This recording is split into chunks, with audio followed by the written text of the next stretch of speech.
श्री स्वामी समर्थ. उद्या आहे 10 जून वार मंगळवार आणि या दिवशी आलेली आहे वटपौर्णिमा. जर तुम्हाला हा व्हिडिओ आवडला तर नक्कीच चॅनलला सबस्क्राईब करा. उद्या वटपौर्णिमेच्या दिवशी महिलांनी काही महत्त्वाच्या ज्या चुका आहेत तर त्या तुम्हाला टाळायच्या आहेत. त्यामध्ये महिलांनी काळ्या, त्याचबरोबर पांढरी आणि निळ्या रंगाची साडी परिधान करू नये.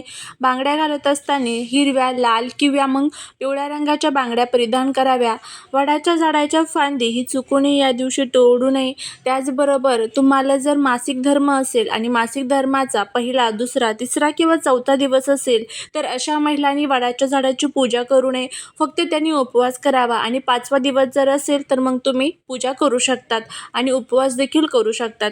त्याचबरोबर या दिवशी वटपौर्णिमेचा जो पूजेचा शुभ मुहूर्त आहे तर तो सकाळी 11:30 वाजल्यापासून ते दुपारी 12:45 असणार आहे. या कालावधीमध्ये तुम्ही वडाच्या झाडाची पूजा करू शकतात.